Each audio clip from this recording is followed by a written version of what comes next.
You open your eyes for the very first time in the city of Atlantis, and congratulations, you're a human baby. Well, sort of. You're an Atlantean, which means you're technically human, but also not really, and that distinction is about to define your entire existence. But here's the thing, your fate was sealed the moment you took your first breath underwater, and you have absolutely no idea what's coming. Your parents are lower caste workers in the underwater kingdom. Your father repairs the ancient transit systems that connects the seven kingdoms. Your mother tends the kelp farms that feed the city. They're not wealthy, they're not even close, but they're surviving. You have an older sister who's already learning to navigate the rigid class system that controls every aspect of Atlantean life. And life is simple.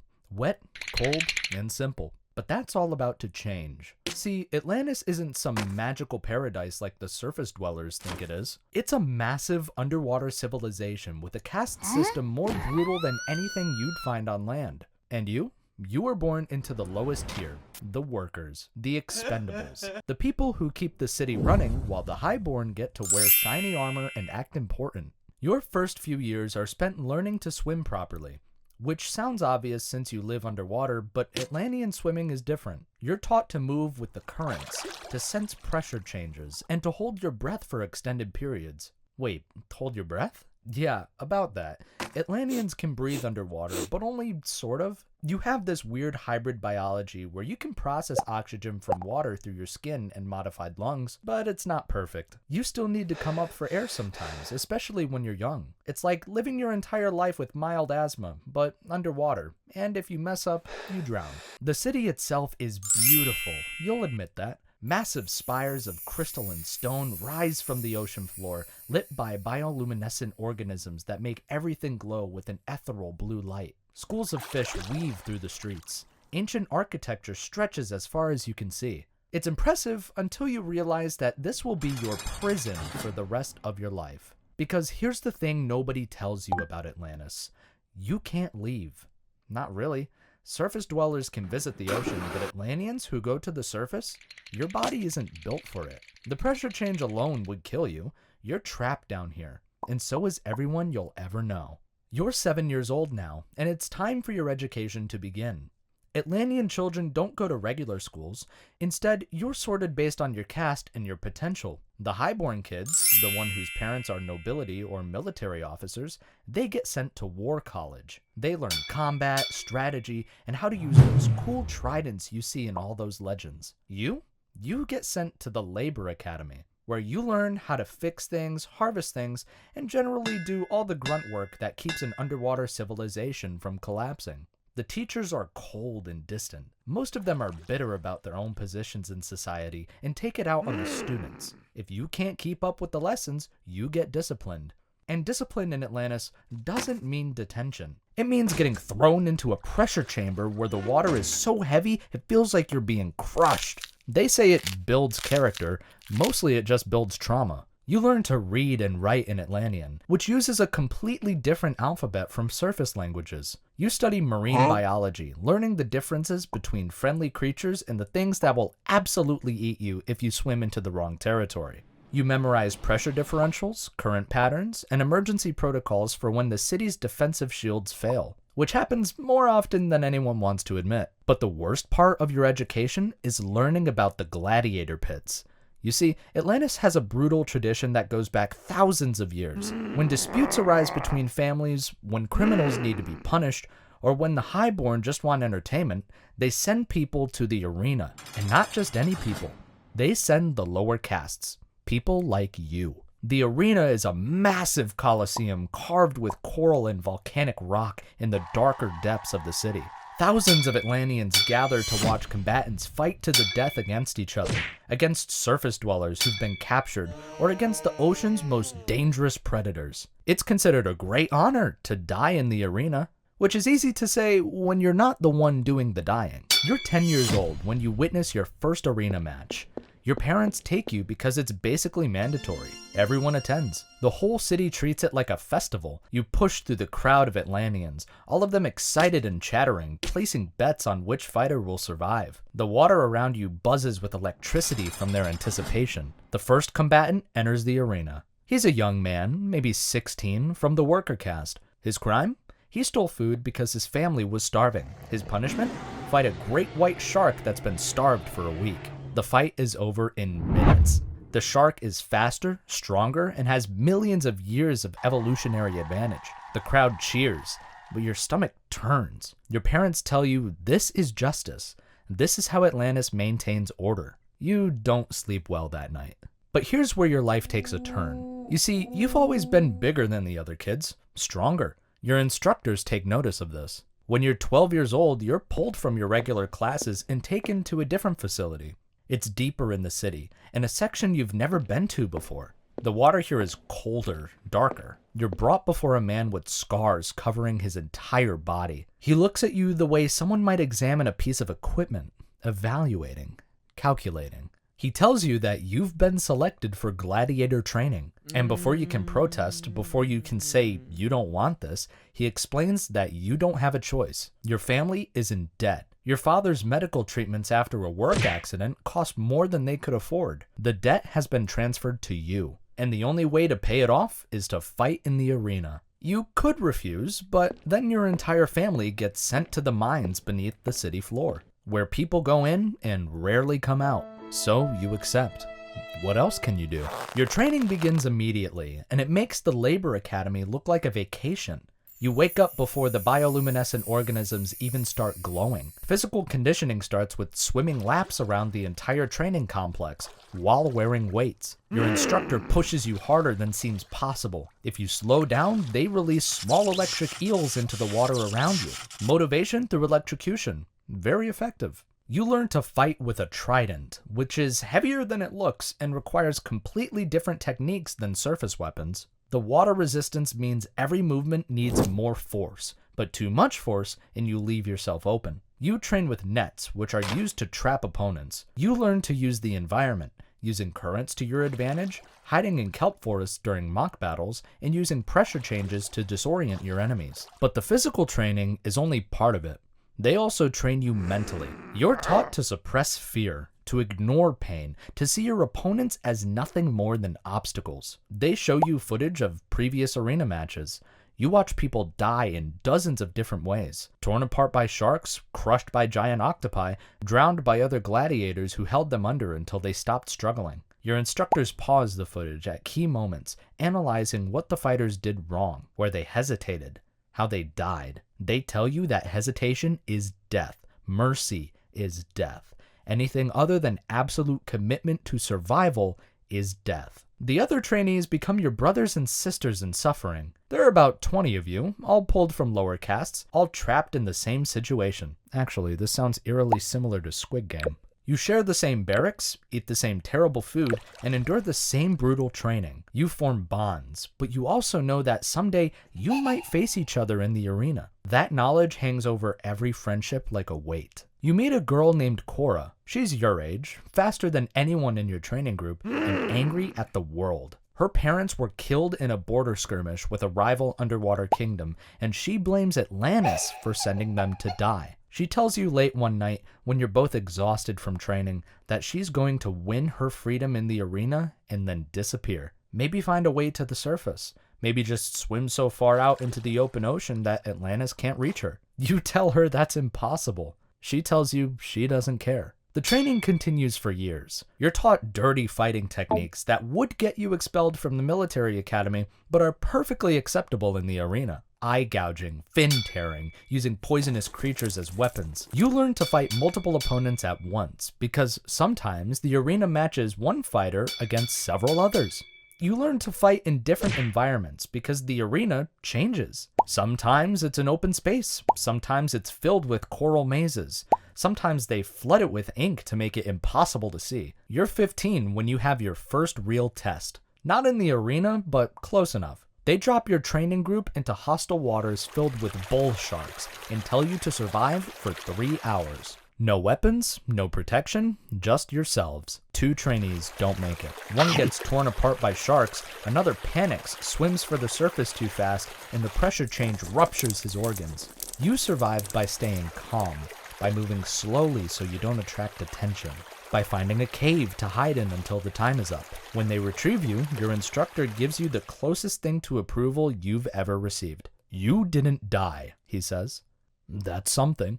But surviving training and surviving the arena are two very different things. You're 16 when you're told you'll have your first official match. The debt your family owes is calculated based on arena victories. Each fight you win reduces the debt. Each fight you lose, well, there is no losing, there's only dying. They tell you that based on the average survival rate, you'll need to win approximately 30 matches to clear your family's debt. 30 fights to the death. The average gladiator survives 7 matches before something kills them. Your first opponent is chosen to be relatively easy. They want new gladiators to get a few wins under their belt before throwing them against the real monsters. You're matched against a surface dweller, a pirate who was caught raiding Atlantean supply lines. He's big, muscular, covered in tattoos, and absolutely terrified. Surface dwellers can't breathe underwater without special equipment, so they give him a helmet with an air supply. Limited air. If the fight gets too long, he'll suffocate. That's supposed to give you an advantage. The day of your first fight arrives. They take you through the lower tunnels to the preparation chambers beneath the arena. You can feel the pressure change as thousands of Atlanteans gather in the seats above. The noise filters down through the water, a constant humming vibration. They give you your equipment. A trident, a net, light armor that won't slow you down, and a choice. They offer you a substance called combat kelp. It's a drug made from deep-sea plants that enhances your speed and strength, but makes you aggressive, almost feral. A lot of gladiators use it. A lot of them also die because they lose control. You refuse. You want to keep your mind clear. They open the gate, and you swim into the arena. The space is enormous, lit by massive bioluminescent crystals. The crowd's roar hits you like a physical force. Thousands of Atlanteans screaming, chanting, betting on your death. You see your family in the stands. Your mother is crying. Your father looks like he's aged 10 years. Your sister is holding their hands, refusing to look away. Your opponent enters from the opposite side, the pirate. He's carrying a surface world sword and moving awkwardly in the water.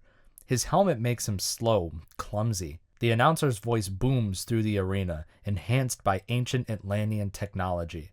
He describes your crimes, which apparently include being born poor and having a family that needed medical care. He describes the pirate's crimes, which include actual piracy and murder. The crowd cheers for both of you to die. The fight begins. You circle each other. The pirate lunges, swinging his sword in a wide arc. On the surface, it might have been intimidating. Underwater, it's laughably slow. You dodge easily, using the current to push yourself aside. He tries to follow, but his movements are panicked, wasting energy. His air supply is limited. You can see the timer on his helmet counting down. 20 minutes of oxygen left. You could wait him out, let him suffocate, but that's not how the arena works. The crowd wants violence. They want blood in the water. If you just wait, they'll release something else into the arena to make things interesting. Usually something with teeth, so you attack. Your trident strikes are precise, targeting his legs, his arms, anywhere to slow him down without killing him immediately. The crowd wants a show. You give them one. He fights back desperately, landing a few hits that bruise your ribs, but he's outmatched. When his air timer hits 5 minutes, he knows it's over. He stops fighting and just looks at you, waiting, begging without words. The crowd chants for you to finish it. Your instructor's voices echo in your head. Hesitation is death. Mercy is death. You drive your trident through his chest. The water around you turns red. The crowd explodes with approval. You've won your first match.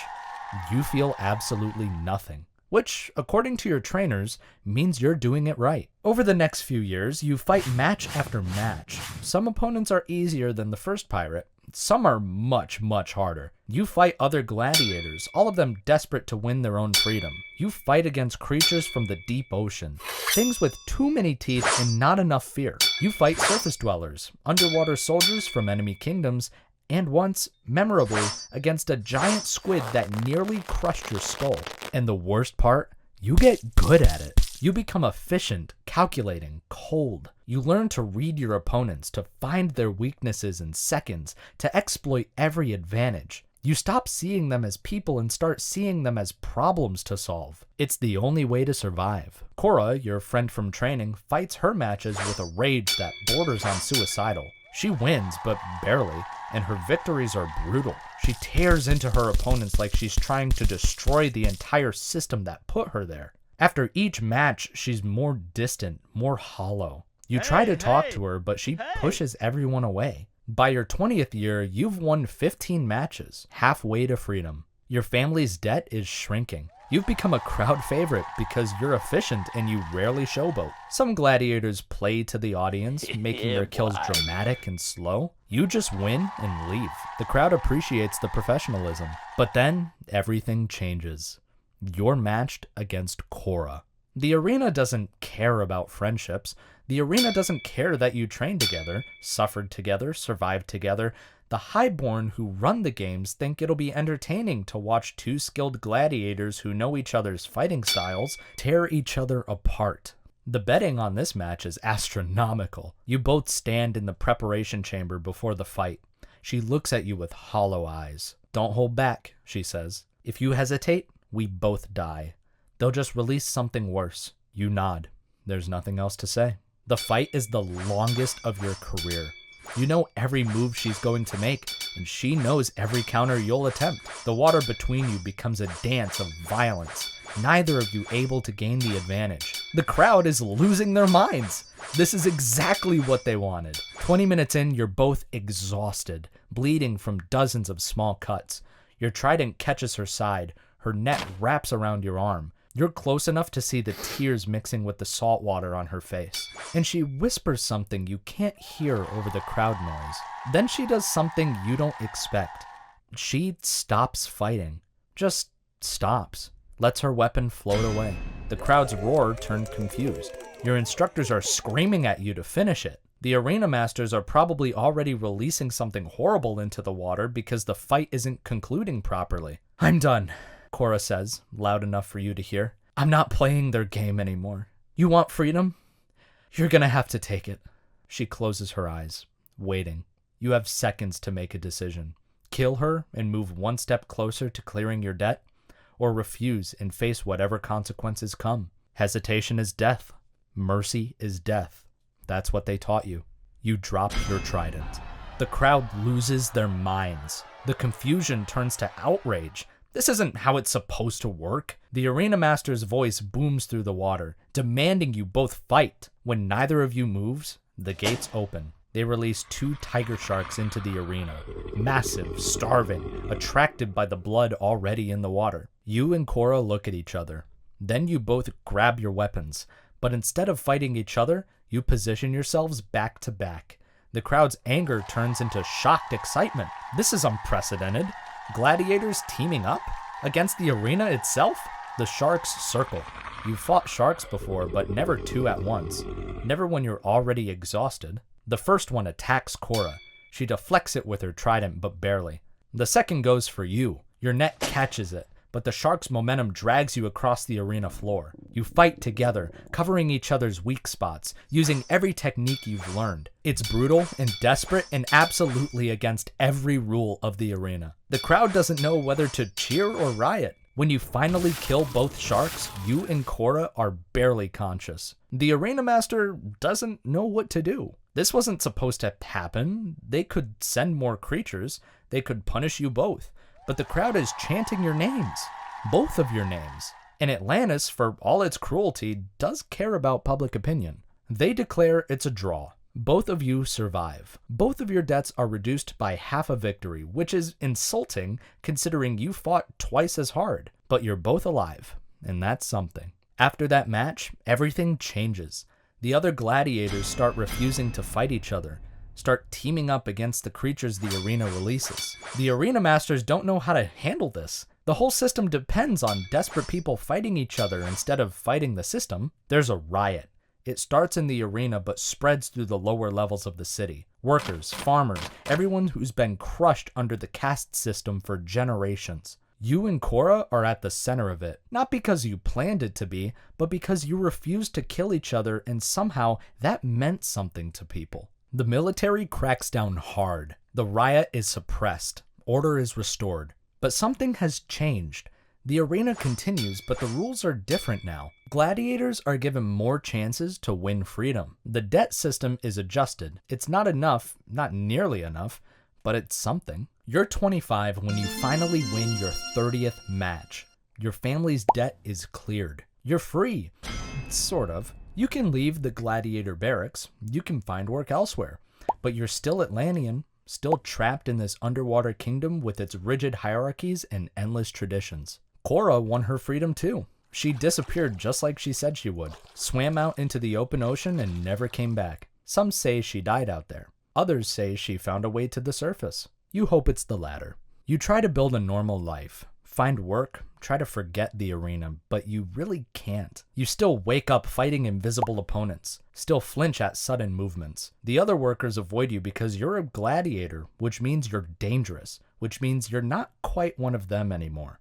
You're 30 years old, middle-aged by Atlantean standards, when you realize you're going to spend the rest of your life dealing with what the arena did to you. The fights you won, the people you killed, the system you couldn't change. Some nights you swim to the highest points of the city and look up toward the surface. The light filtering down from the sun feels impossibly far away. You're trapped down here, just like you always have been. The arena might be behind you, but Atlantis itself is a prison you can never escape. You live another 40 years. You never marry, never have children. Most gladiators don't. It's hard to be close to people when you're constantly fighting ghosts. You work simple jobs, try to help younger workers avoid the same traps that caught you. Sometimes it works. Usually it doesn't. You're 70 when your body finally starts giving out. All those years of fighting, all those injuries that healed wrong, all that trauma catching up at once, your lungs, already weakened by a lifetime of hybrid breathing, start failing. The pressure that you've endured your entire life suddenly feels like too much. You die quietly, in a small dwelling in the lower levels of the city. Not in the arena, not fighting some monster, just dying, like normal people do. Your sister is there, holding your hand. She tells you that you were brave, that you survived when so many didn't, that you mattered. You're not sure you believe her, but it's nice to hear anyway. They give you a simple ceremony. No grand funeral, no arena honors, just a quiet release into the deeper ocean, where the current will carry you away. Your body becomes part of the ecosystem, feeding the smaller creatures, returning to the seed that you lived in your entire life. And that's what it means to be born in Atlantis. You're trapped from the moment you take your first breath. Trapped by location, by biology, by a caste system that decides your worth before you can even speak. If you're lucky, you might live a quiet life of hard work and low expectations. If you're unlucky, you're thrown into the arena and forced to fight for the entertainment of people who will never see you as fully human. You can't leave.